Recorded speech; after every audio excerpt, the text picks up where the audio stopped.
They say it's the journey that matters, not the destination. This is a sentiment I agree wholeheartedly with, and yet for some reason, it took far too long for it to click with me when it comes to the journey that is playing a video game. Before, I primarily saw video games as a fun way to pass the time.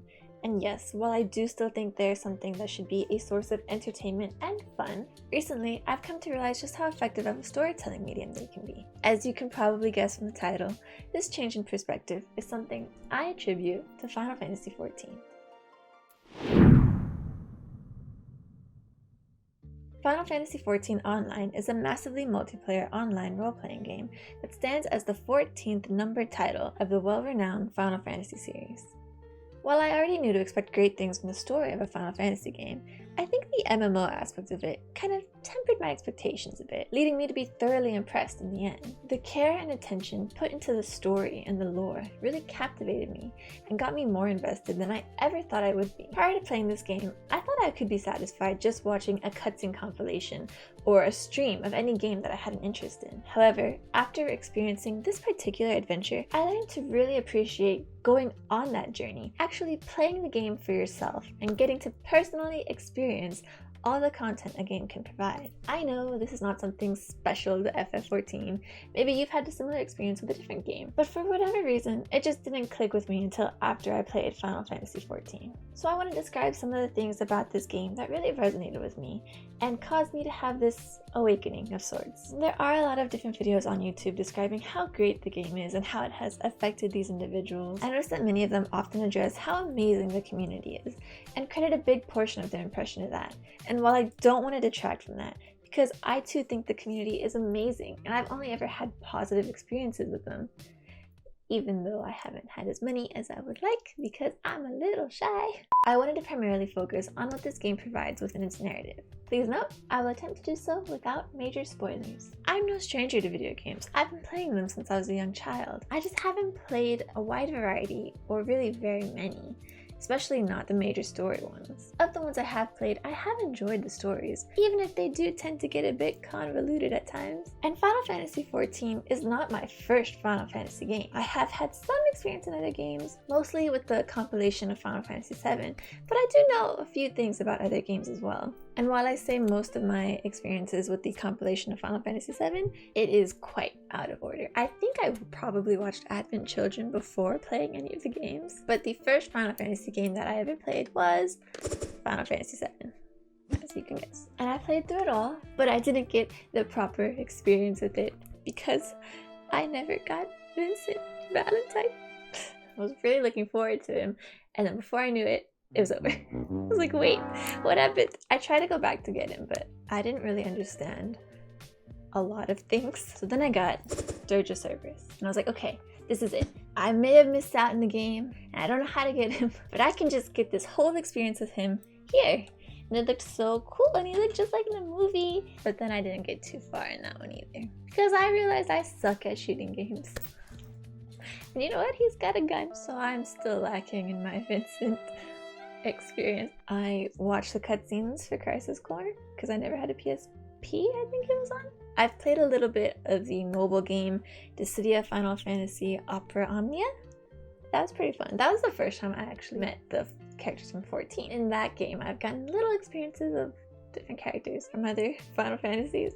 I started Final Fantasy 15, but also didn't get very far in that one either. But I think that was just a timing thing. Yeah, we'll go with that. But I did play FF7 Remake. I did play that one. So Final Fantasy XIV is not the first time I've dipped my toes into Final Fantasy. It wasn't even my first MMO either. Not that I played a lot of those growing up. I don't think I really played an MMO until I was an adult. And that was MapleStory Mobile. That was my first time ever playing an MMO. And I would play that with my friends, and so eventually, when MapleStory 2 came to America, I tried that and I played that for a while. And I did have some attachments to those games, but not nearly as strongly as I feel towards FF14. The first time I ever heard about Final Fantasy XIV, it was with the 1.0 trailer. I thought it looked so fun. I didn't know anything about it at the time, but seeing who I thought was the main character, I thought he looked really cool. It looked like a fun adventure. It was really crazy, and I was excited for whenever the game would come out. But then I just never really heard anything about it after that. And before I knew it, there was talk of FF15, and I was like, well, what happened to 14? I really wanted to look at that and check it out. But then I heard it was an online game, so I was like, oh,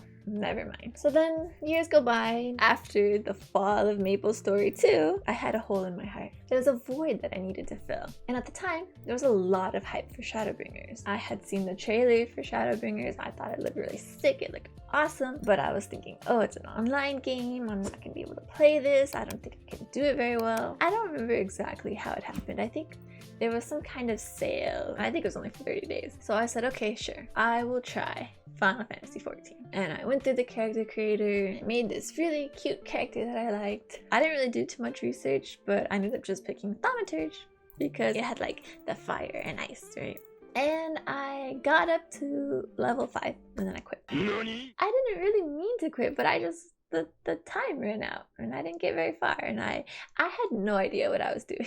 So after that experience, I concluded that as cool as this game looks, I will just watch the cutscenes later. Luckily for me, I never did that. So then a couple of years go by and the Endwalker trailer comes out. And I checked it out because I was thinking, oh, I really liked the last one. Let me look at this one. And of course, again, it looked so cool and it was amazing. After some convincing from friends who were currently playing the game and who would be able to help me and guide me along, I decided to give it another go. So I said, okay, I'll at least play through the free trial. So I made a new character. This character was not too different from the last one, but I tried to put more of myself in it. A little bit more of myself, subtly, in only ways that I would probably understand. And I knew I was not going to pick a casting job. So after doing some research, I ended up going with Dragoon because I knew I wanted a melee job and it sounded like this one, there wouldn't be as much judgment if I died. When I inevitably died. Plus the design was cool, the armor looked cool, it was related to dragons, so that was an immediate plus. So I started my journey into Eorzea for the second time and I was really nervous about the MMO aspect. I don't have a lot of history playing social games. Most of the games I've ever played growing up were console games and I would just play it locally with people. So dealing with people online is not something I have a lot of experience in. But you know, with the help of my friends, I was able to get through it. They guided me through dungeons, got me in parties, and really helped me out. Now when it comes to the story, I did start off playing a little half-assed. Again, with the mindset that I wasn't going to play this game for very long. I was just going to do the free trial. I didn't skip any cutscenes or anything like that, but I did kind of breeze through the quest dialogue. It was only really like the beginning quests though, and by the time I got to the Waking Sands and after meeting all the Scions, that's when I fully committed to paying attention to the story. Partially because I knew these characters were important since I had seen them in Dissidia and the trailers. So like I said before, I was only planning to play through the award-winning Heavensward, but by the time I got there and to the end of the free trial, I was hooked. Ishgard especially, maybe because I was a Dragoon, but I like the medieval stuff, so that really dug its dragon claws in me. So I had to keep going, and I'm so glad that I did. As an MMORPG, you create your character, the Warrior of Light, and must then overcome many obstacles and trials on your adventures to save the day. Just by the nature of this genre, of course there's a social and community aspect to it. There's no way to do it alone. Though they are now making it easier to have more of a solo journey, there are still things where you do need to group up. The one thing I love about this game is you never feel alone, and the story really leans into that as well. Everything you do matters. The people you meet, the relationships you form, they all have relevance and importance. I didn't really expect this, but I ended up getting really attached to my own character. And I've heard a lot of people really love their own Warriors of Light, and I'm definitely one of them. I'm not usually the type to self-insert when I play a character. Even though I said that I did put smaller aspects of myself into this character, I don't think that's why I like it more than I do like already established characters. But just seeing the struggles that the Warrior of Light goes through, how much they overcome them, and how much good they do, I just can't help but root for him. In my case, him. Initially, a character has a reputation of being more quiet and more stoic, and the other characters just kind of talk around you. Obviously, that has to be the case so that people can interpret their characters however they want. But as the game progresses, your character starts to express more, and you get more dialogue options that allow you to joke around with certain characters or play around a little more, if you choose to. There have been times where I'm watching a cutscene and maybe I'm not thinking too much of it or don't really like what a character is saying, but it is what it is. And then I'll see my character frowning and I'm like, oh, I don't like that. Oh, that's rude. And suddenly I am in their shoes and I'm feeling what he's feeling. I didn't realize how connected I was. There might be a character that I feel like is using me, but I'm like, okay, I'll help you, fine. But I don't really trust you. Then they call me friend, or they call my character friend. I'm like, oh, you think we're friends? Okay, we can be friends, that's fine. Yeah, hey friend. And oftentimes the way I respond or I react is the way that my character will react. Or you have the option to react in that way. It feels like you can be part of the game when that happens. Like you are living this journey. And you are. You're the one playing, right? You are the warrior of light. And so many times throughout the game, throughout the story, the messages they're giving, it fits the character and everything happening in the story, but it also fits you as the player. You can really feel the love put by the devs, the love that they have for their players. There's a lot of love in general throughout the game. Not like rated M kind of love. The relationships that you form with other characters, it feels like everybody loves you. And they should. You do a lot of good in this world. I have formed attachments to basically all the characters. There have been a few times where a new character comes in and I'm like, okay, I don't care who you are. And then like 2 quests later, I'm like, oh my god, don't leave me, we're friends. They immediately grab me and I'm in and I'm devoted to these characters. There's so much of the dialogue throughout the game, especially as you progress further. All the characters just really care about you. You kind of start to have your own inside jokes with the characters too. As a fairly early example, there's the whole Alphino firewood thing. And while some may find it annoying that they keep bringing it up, in my opinion, it feels like you have this relationship with them. To have your inside jokes and to keep it going. They remember these moments and you remember them too. You have memories with them, shared memories. And so as you progress and you're growing these relationships and you're doing these tasks and you're helping people and you're saving everything, it feels like it matters and it feels like you're actually accomplishing something. You are seeing that change in the world and in these people, and you're making changes that matter, that will help people. Sure, it's idealistic at times, but I feel like that's one of the great things of a fantasy game. You're in this fantasy world where you can make it great again. Even when you go into a new zone or a new place, there is that sense of starting over because you're going somewhere new. But the way that they all inevitably connect to each other leads to progress. It has made my ego a little high at times in the game. Sometimes I'm talking to someone and maybe they're giving me attitude and I'm like, do you know who I am? You don't even know what I've done. But oftentimes, after they learn who you are, the NPCs will treat you with so much more respect. They acknowledge your status and the feats that you've done, and then they may reluctantly ask you for help. But you, being the great hero that you are, you're just like, sure, yeah, I'll help you. Because even if you are only doing this quest to get a specific reward at the end, as a character in this world, that's what you do.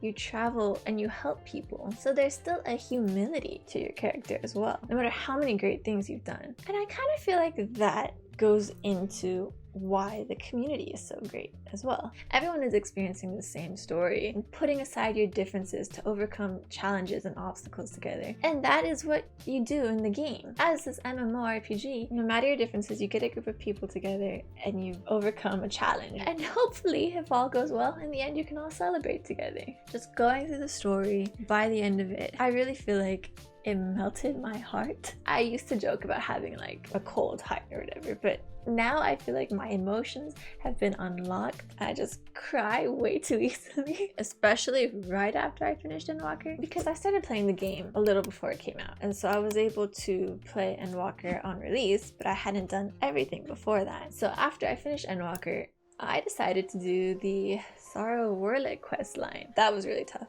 That was so tough for me. I cried like the whole time.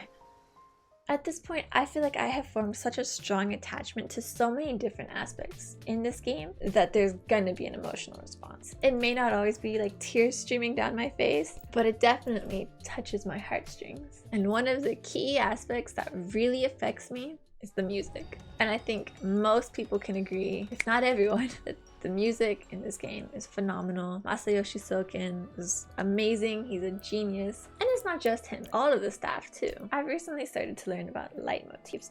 And I feel like using these in different pieces throughout the game adds a sense of continuity in our journey. Something that we hear as we're fighting the final boss in A Realm Reborn, coming back in the end of Endwalker, really brings back those emotions, like this is your journey, this is your fight. Or every time a certain dragoon shows up and we hear dragon song, it always brings back the feels. So sometimes if I load into a certain zone and the music starts playing and it reminds me of something, sometimes I just have to listen and cry. The last zone of Endwalker.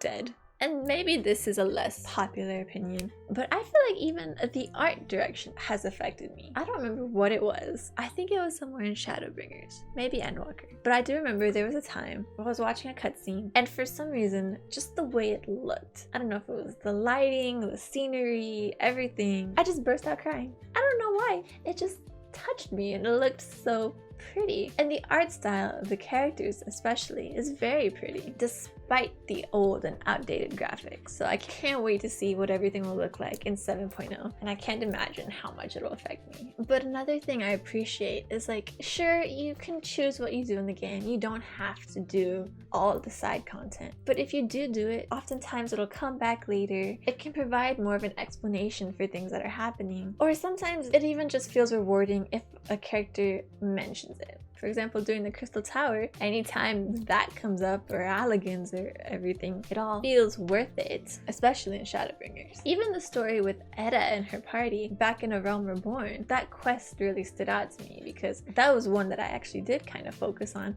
and it just shocked me. I was like, oh my god, this is horrible. It left a strong impression on me. To then get to see what happens to this group of adventurers was pretty satisfying, and wasn't that happiest for them, but it was really cool to see all this play out. Certain job quests and role quests, often a lot of jobs are related to different times throughout history, and then they'll usually lead to some optional dialogue in the MSQ. That's always fun to get to hear someone acknowledge that you've learned the art of whatever, or that you've already dealt with a problem. You're like, hey, I see you, good job. I don't know, it's just nice to have acknowledgement in general, right? But to get it from these characters, especially characters that you already have these bonds with, you don't spend like every quest with them, but they are still recognizing the deeds that you've done. Tataru's Grand Endeavor, which has been throughout the 6.x patches, those quests have really made me feel happy to have done the side content. Revisiting certain quests, which were not as long ago for me as they are for many of the players, but just such different times throughout your journey, to come back and catch up with them and see what's going on with them or do something new with them, it's very rewarding. The 6.4 one